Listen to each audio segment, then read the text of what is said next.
Hello, I'm Stephen Robinson. Welcome to the Play Typer Guy podcast. Joining me today is my friend Michael Mora. How are you, Michael? I'm doing all right. Thanks for joining me. I've been talking a lot about Superman. The James Gunn movie is coming out Right. in this July, I believe, and Yes. in certain ways, it's been spun as sort of the last hurrah for the character in a sense of, you know, as a big movie star, because if he can't sell as many tickets as Iron Man or Doctor Strange or certainly Black Right. Panther, um is he really the world's greatest superhero? And there's been a lot of talk, and of course that's bigger picture than more specific of Yeah. like what it would mean for Warner Brothers if their IP is, other than Batman, not as I think um not as worth as much. Right. So I'd been thinking a lot about the Superman character, some of his struggles as in film to be adapted. He was in Man of Steel, the Henry Cavill, Zack Snyder directed movie in Hmm. 2013, and then 3 years later was essentially a supporting player in a Batman movie. Right. And I think the question becomes what. And I'd been thinking about that, and of course, thinking about his origin. And I had happened to be listening to the Talkville podcast, which is a Smallville podcast hosted by the former stars, Tom Welling, who played Clark Kent, and Michael Hmm. Rosenbaum, who played one of my favorite versions of Lex Luthor. And they were reviewing an episode that had actually addressed illegal immigration and sort of confronted the fact that Clark Kent Right. was a legal immigrant. And one of the comments, which I sort of based a piece on that ran a couple of weeks ago, was people Hmm. sort of insisting that he's not an illegal immigrant. Oh, he's actually a refugee, which he's not, legally speaking, a refugee, Right. and which we'll get into. And it, what occurred to me was there's a sort of cognitive dissonance. I think you and I are people. I tend to like want our laws to be based around the exception. So the idea that you would rather guilty people go free than one innocent person Right. go to jail. So that's, but here's the idea of like, well, sure, we wouldn't want Clark Kent to grow up in an orphanage. We wouldn't want Clark Kent to perish. We want him to have a normal life. We want him to be Superman, even though that none of that actually, his origin is completely essentially about immigration fraud at many different at every version of it, and especially now for a kid landing in uh, Kansas in the Bush era. If he's Right. 25 years old now, so Michael, and for those who are listening but not watching, Michael's wearing a suitably appropriate Superman T-shirt. So, what are your thoughts on the Superman origin idea that he, well, one, just say that question of like somehow he's not an illegal alien, even though alien, that term is obviously dehumanizing. He is literally an alien. So, Right. but He's uh, literally an alien. In every version possible, the Kents or whoever finds Superman breaks the law entirely to save this baby that they don't know where they come from initially in some of the stories. They just know he's in a rocket ship. I think in one of the versions they think he might be like some Russian like space race. Instead of sending a dog or a monkey, they put a baby, which says a lot about what we thought about the Russians at that point when we mhm. uh, thought it was normal behavior that they would put like an infant child in a rocket to test the rockets. But um, yeah, every version possible, it's either he crashes on Earth and then they forge the documents, or I think in the John Byrne version, he crashes on Earth, but then there's a fortuitous long winter in Kansas that allows them to pretend that Martha was pregnant before the winter started and she gave birth in a cabin. And, obviously, after the winter, Mhm. has subsided and they were able to get back to civilization, they then had to claim this child that they apparently had a natural birth for in a Yeah. cabin or in a Uh, farm in object Kansas. Objectively, the dumbest version of the origin. I'm sorry, I will be spitting fire a lot about the John Byrne version, but John Byrne had, if I may interject just briefly, John Byrne, the comic book artist, revamped Superman in the mid Mhm. '80s in a very, very Reagan-esque sort of take on the character, in which he um, had no interest in Kryptonian heritage and his Kryptonian background, dismissing it as nothing after sort of 15 years of Superman really embracing his heritage, even Right, having space Israel in his fortress, the bottled city of Kandor, um, right. but Byrne was adamant that Superman was American, born in America. So the rocket was Right, actually a birthing matrix, which opened, and you had the baby, and he's born in America, which, right. as I wrote, is an interesting discussion for the courts, but they never tested this with an actual immigration lawyer. I'm sure I know how Pam Bondi would side on, what are you talking about? That's not, I mean, they would just it's call not him a there. Kryptonian anchor baby. Yeah, it's not born. What are you talking about? And but the idea, so taking a step back on this, Right. they've established that Martha Kent has had 3 miscarriages and a stillborn child. Mhm. And so her miraculous pregnant birth of a child that lives occurs without any prenatal care.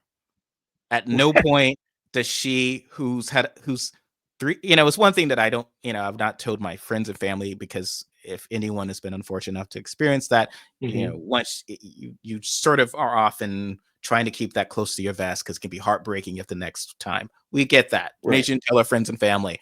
But wouldn't go to a doctor. Like there's a stat. I probably shouldn't do this solo, but no, the whole town bought this, and this baby was hers. No one asked questions. Sure. No one looked askance when, Clark looks nothing like his dad.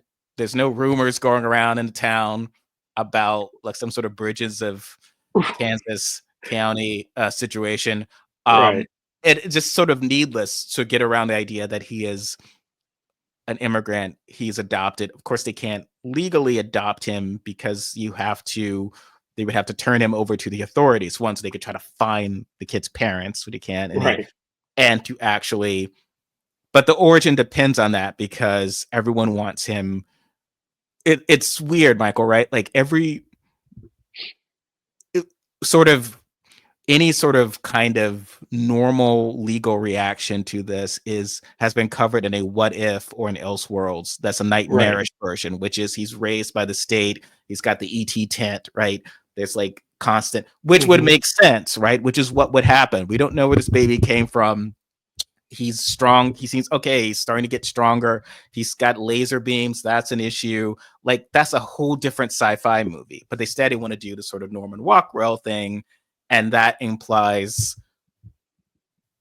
treating him entirely differently. Even though it became the question with the Byrne version, where okay, well, he doesn't care about his heritage. He's suddenly an American. Why isn't he just a mutant? Like you don't.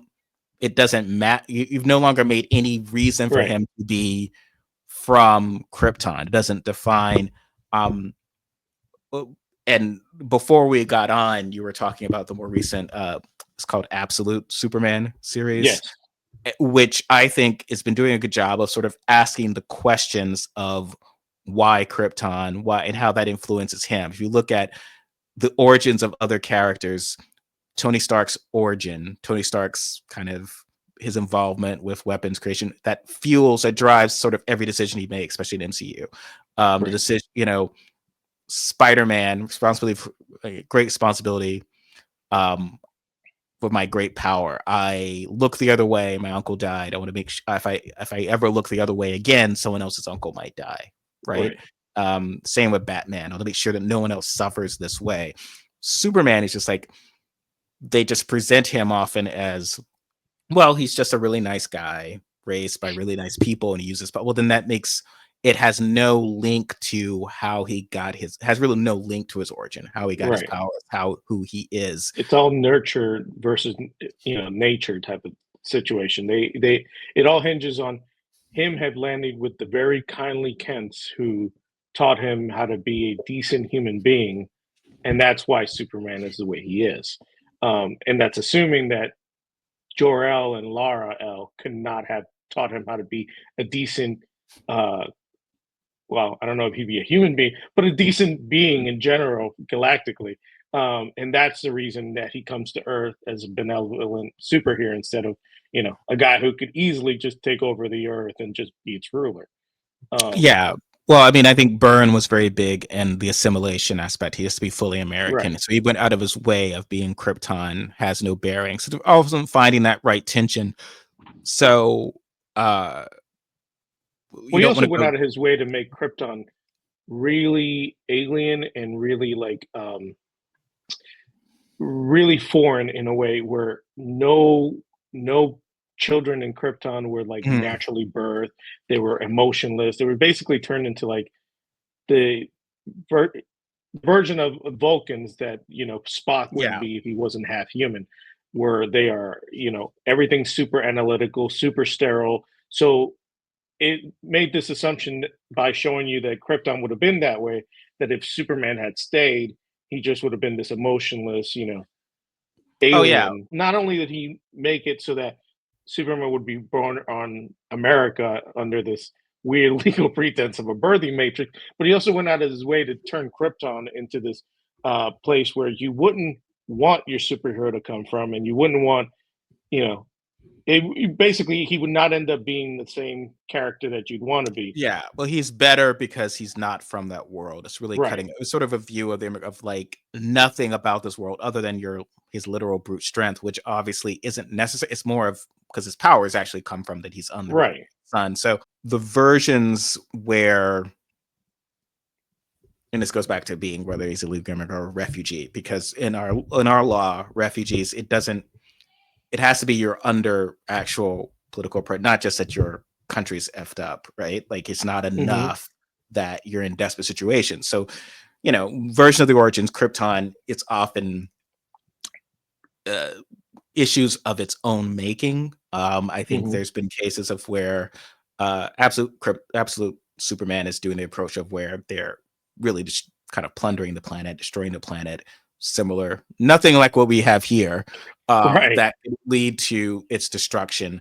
In the right. past, it's been it's the planet's own arrogance. These are all great things that kind of I think Byrne abandoned because before they used to try to explain well, why is it so desperate that they're putting a kid in a rocket? If it's such an advanced civilization, why aren't they leaving? Why not? So they said, okay, the reason they didn't try to, no one else tried to leave is because they sort of ignored the science, which the Right. idea of its arrogance. And then later with this, but these are all things that should inform the character, right? Just in the sense of Batman is informed by Hmm. death of his parents and that being the sort of through line to what he does. And so a Superman who his place in the world is sort of, oh, I don't want what happened to Krypton to happen to Earth, is the through line that makes Hmm. Krypton relevant as opposed to, oh, I just have these cool powers because I'm an alien. Because to me, again, thinking as a writer, it's like, okay, well, other than your legal obligation, because I know Byrne might would make some other changes, and DC was like, no, no, this is what Superman is. Besides from legal Right. obligation as a writer, if he's just a nice guy with powers, you might as well be a mutant. I mean, there's plenty of superheroes in the DC universe who get their powers from all kinds of ways. He was struck by Some of lightning, them, these sort of things. Yeah, yeah, any number some of of them with reasons as to similar why. powers to Superman too. Yeah, it's So just like there's no explanation for that. The one is like, oh, he's from another. So his alien nature is it attention? Is attention on the world, which they also don't really develop. He's treated. He's like Steve Rogers. He's Captain. Again, Steve Rogers, Captain America, being a character who's very. The fact that he was scrawny is the core of who he is. Like right, as the Professor Erskine tells him in the first Avenger, the first Captain America movie, it's like you understand you don't take power for granted because you never had it. The image of the weak um, the weak Steve Rogers throwing himself on a grenade without thought because he's Mhm. always been a hero. All these things linking, I can do this all day, meaning something because it's this Right. kid, you know, it's not just the bluster of a powerful person saying I can do this all day. It's like I'm going to get knocked down. I'm still going to get up. Gives you that this is this character. It's wonderful, and I think that's sort of what's often missing with Superman stories because they haven't figured out. Okay, well, this is who this person is and how his connection, especially his alien nature, right? So he is an Mhm. alien. He is an immigrant. I was talking to on a previous podcast, my friend Lee Heidel from Neighborhood Comics, we were talking about with Lex Luthor. I jokingly stated that one of the biggest problems I found with the Byrne version of Luthor, because he made him this billionaire. Obviously, I'm not going to say that billionaires can't be corrupt. We know that's certainly true. But I think what Right. we've sort of seen is like with Batman, the mob running Gotham is shown. That's bad, and here's how Batman's going to clean it up. Byrne never really shows, okay, how is the world suffering because Lex Luthor is the richest man in the world? He doesn't, other than their own personal animus, like he wants to destroy Superman because he is more powerful than he is. But okay, well, how does the people, you don't even have, and I thought Smallville did that well by showing that Lex was this corporation that came in and hurt the town, the community, and the Kents Right. didn't like the Luthers as a result of that. But they didn't actually show in the Smallville scenes any evidence that Luthor existed, or that they were, that this large corporate titan was so what makes him villainous, what makes him a problem, and that kind of comes up with the modern politics we're seeing now in the world that exists because um Lex Luthor hates Superman. That means in our world now, half half the world hates Superman, right? Like he becomes a 50-50 Right. proposition because he owns the media, he owns, if Lex Luthor's going on television or using his, he own any sort of, because he would definitely own some sort of media platform and saying Sure. Or Superman is an social media. Superman is an alien, we can't trust him, we can't control him, basically stating things that are true.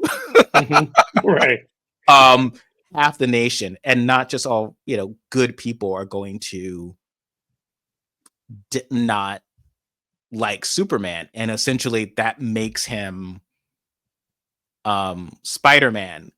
And you start to say, well, okay, well, Superman's not Spider-Man. So I know why you don't want Superman to be Spider-Man, right? Like he's a character Right. the whole world loves, unless there's a specific story about the world being turned against him, but the whole world loves. But okay, well, now you're saying that the richest man in the world is less effective than J. Jonah Jameson, who just runs one newspaper. I mean, yes and no. I mean, J. Jonah Jameson, I mean, he owns a newspaper, but he's really just trying to affect the the the local market of New York City, New York City.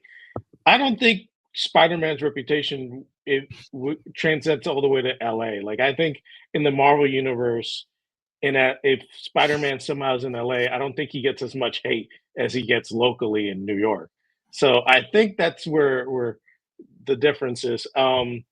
With Lex Luthor, I think it was just so Byrne was trying to get away from the mad scientist version of Luthor, and he was trying to give him a better motivation because I think the original Luthor was, "I'm a mad scientist and I had an experiment and you caused me to lose my hair, so now I hate you forever." Mhm. Superman. And I think the '80s, you have the '80s excess and Reagan, economics and politics. And ironically enough, he said he based him on the current president back in, in that day when we all thought he was a billionaire. Um, Today, honestly, considering how what's going on now, I don't see that as being hard for a billionaire to do. I mean, obviously, we see a billionaire in the White House, or I don't know if he's a billionaire, but close enough in the White House. You on the other hand, you've got another billionaire who owns a social media platform and is able to, you know, influence at least a good portion of the voting population to Mhm. believe things that aren't necessarily true and tries to buy elections and in other states and has control of government agencies. So the idea Yeah. of a rich guy who's basically mad at this guy who might make some solid points about Superman, about his powers, and basically, you know, we can't control him.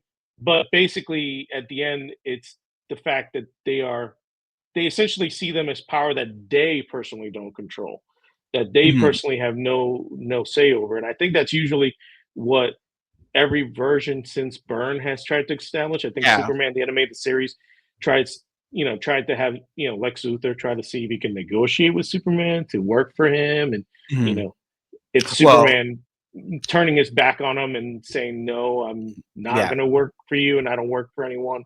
um, I'm going to help the people. That basically creates their animosity.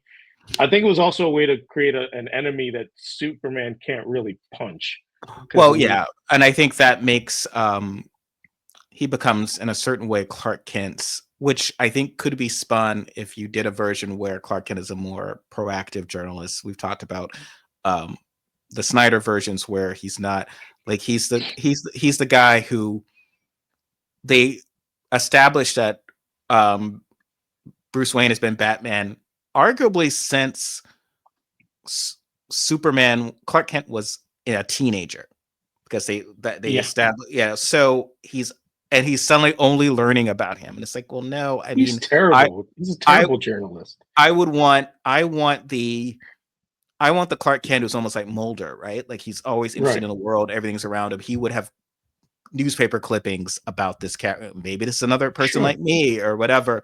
And so, yeah, I like a version who, sees that there's something up with Luthor and is constantly investigating him. Superman is more, his way of, like, essentially not getting killed by Luthor, but he's actively trying to take him down somewhat. Though I think you also need to show what are the negatives of. It's so interesting because, with uh with a billionaire in control of our government, you could see the human suffering that's going Mhm. on right now. The irony is that, Luthor, in both the Byrne and the Tim versions, were presented as benevolent because they felt like we have to have a benevolent public face. We would never be doing we wouldn't be just doing our gangster shit in wide open because, Right. we just want to. And so, uh it becomes hard to take him down. Um but I think that becomes, to me, potentially more compelling. Yeah, I mean, that's the thing. The writers in the '80s and even in the '90s who were writing Superman couldn't imagine that you could be outwardly villainous and outwardly like just selfish and mean, and it would actually work with the general public. And now we realize that if we had just written them that way, it would make perfect sense because we're actually witnessing that as we speak. Between Trump and Musk and even Jeff Bezos, who ironically looks closest to Lex Luthor than anybody.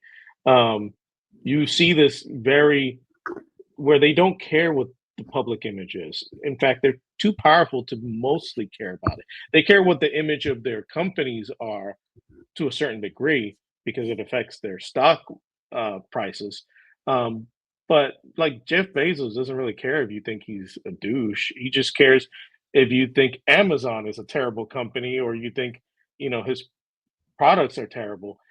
As long as you keep consuming, buying your stuff off of Amazon or buying the newspaper, even though the newspaper he knows it's kind of like a lost leader for him. I think it's more of a with that one it's just more of influencing, you know, the general public because you have control of a reputable newspaper up until he controlled it.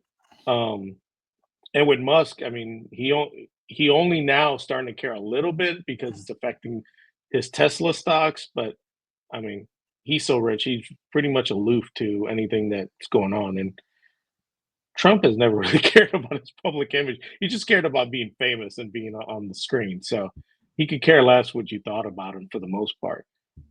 So believing that Luther would have to put on this, benevolent face in public was just too outlandish to believe.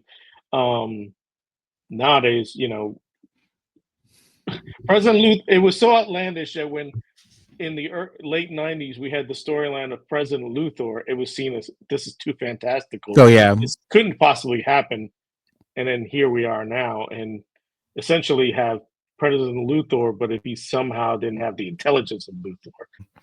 Superman being created by two Jewish kids, Right.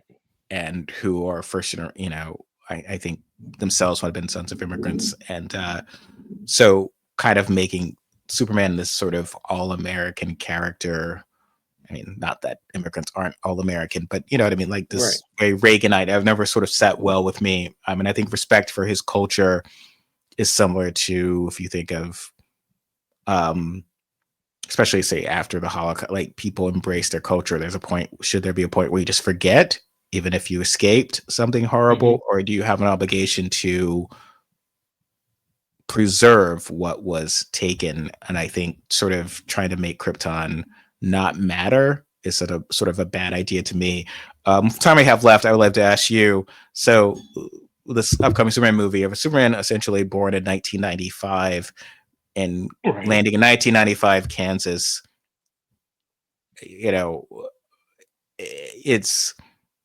is it just almost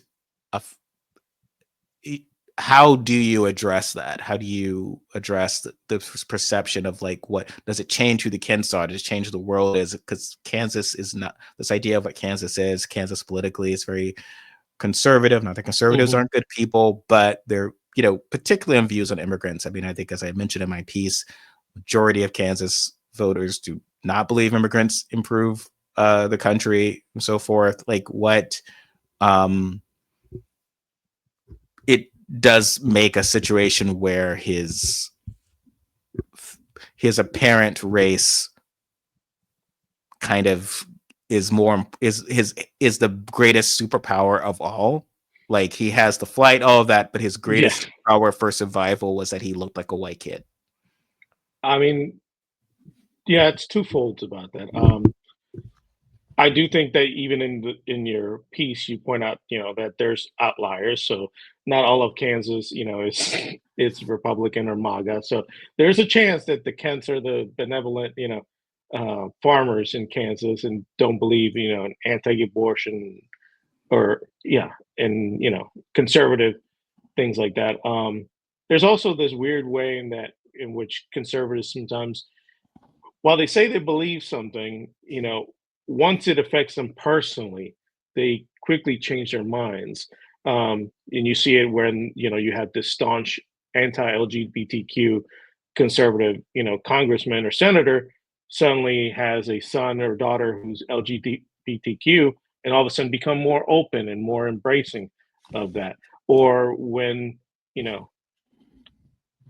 anti-immigrant, although sometimes I just thought about it. Sometimes that doesn't stop you because you could be married to you could be like Mitch McConnell and be married to Elaine Chao and still be quite the racist. Oh yeah, I think the podcast of the Zack Snyder versus clearly MAGA feels like people have no obligation to others, but more libertarian in some cases. Exactly.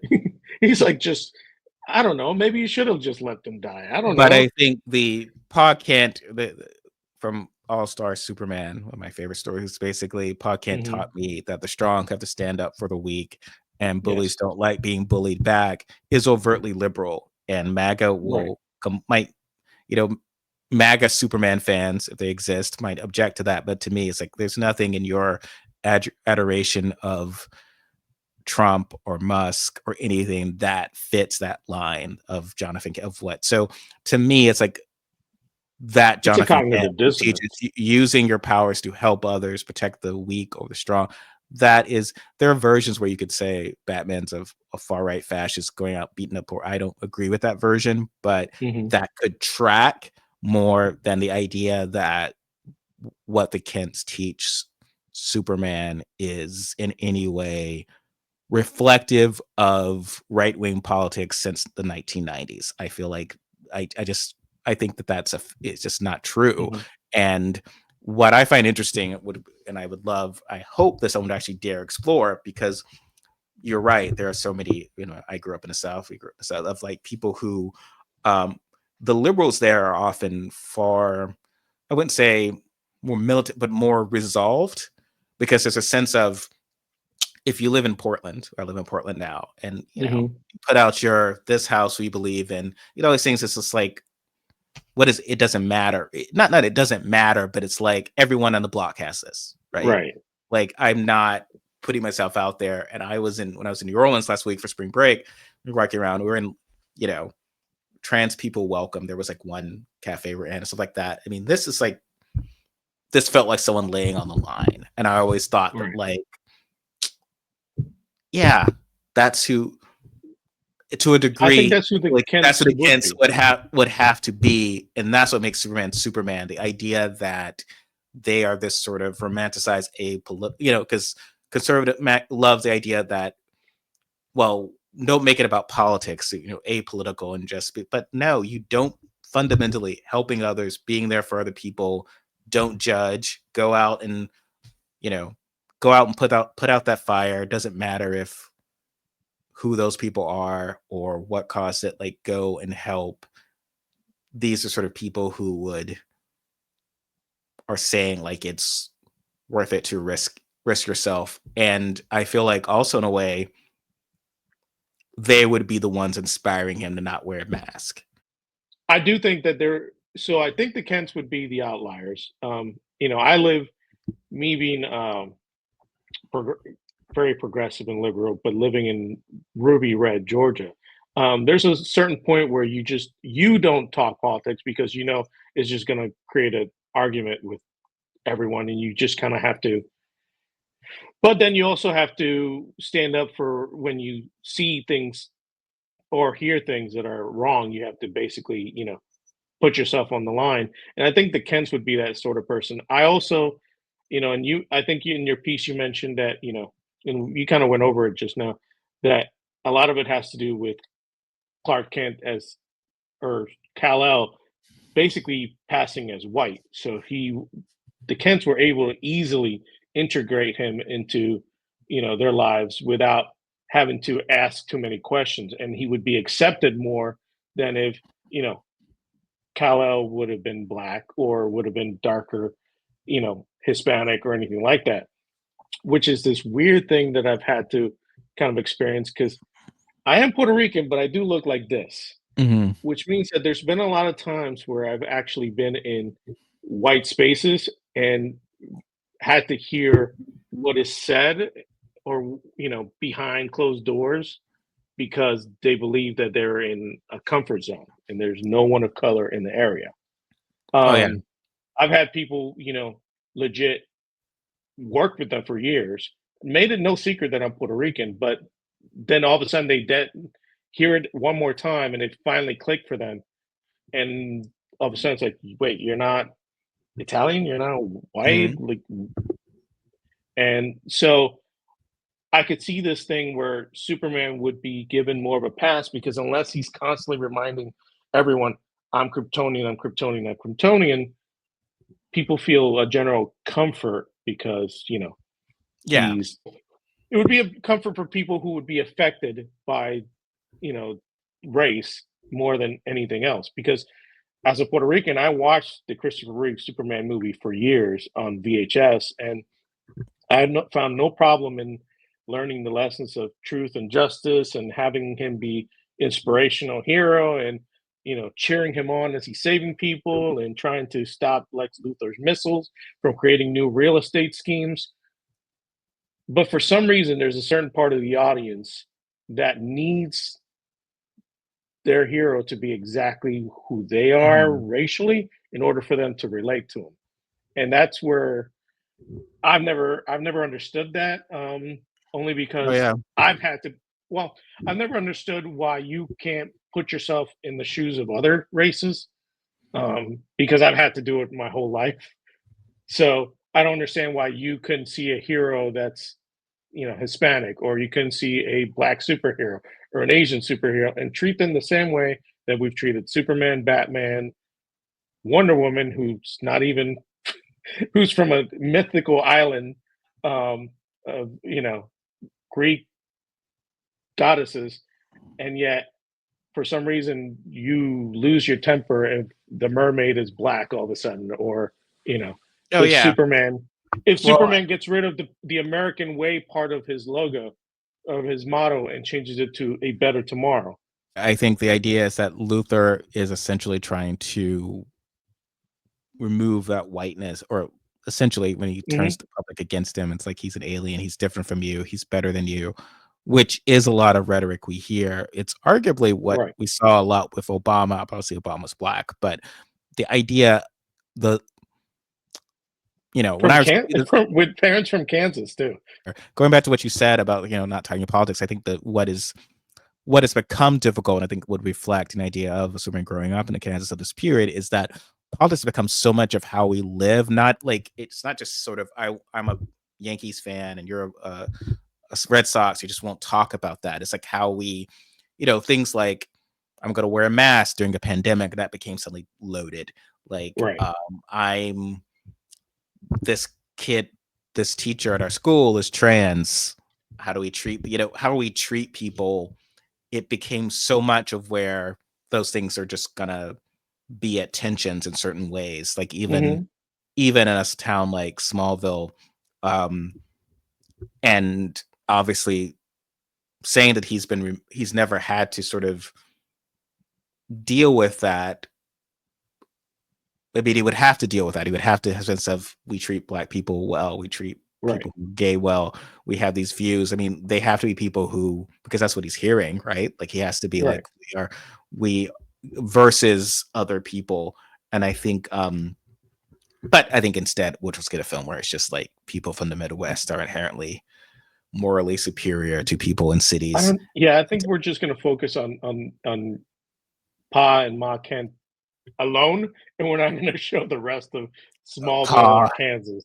thank you for chatting with me about the sort of the politics of this new film. I mean, Gunn said it's not about politics, but it's obviously, I mean, you I know, think it's going to he's a be legal immigrant. like everything. It's if he does not, if he exemplifies, like good values, and like he cares about people, and he's not vice signaling, it's going to be called woke no matter what, and Yeah. that's just what it is. So at this point, like I don't care what that section of like toxic fandom is going to say, because again, it's almost obvious. Like unless you like revel in like toxicity, or um outright like signal that you're for the worst things Yeah. in society, you're just lumped in together in this woke bubble. So I think Superman being woke is where he should be, where Captain America has always has been. There's certain characters that just always stay in there, and comic book fans just some comic book fans just have to create this dissonance because they don't want to admit that they're the baddies. All right. Well, thanks everyone. Like, share, subscribe. Also, check out and subscribe to Michael's Substack, also known as Michael's Substack. Um, and if Right. he's open to name ideas. And here's what I'm gonna do. I'm gonna have a link to his Substack in my show notes for this. Um, I'm gonna select if he's whatever his options are. I'll select two at random. If he Okay. chooses those, I will give you $1,000,000. No, I'm not. It's not a. I'm not going to pull a bus gear. There will be no. There'll be some prize of some Don't sort, but write not a checks million you dollars. can't cash. I might Exactly. just pick one of them. Yeah. Thank you, Michael. I'll All catch right. you later. Thank you. Bye bye.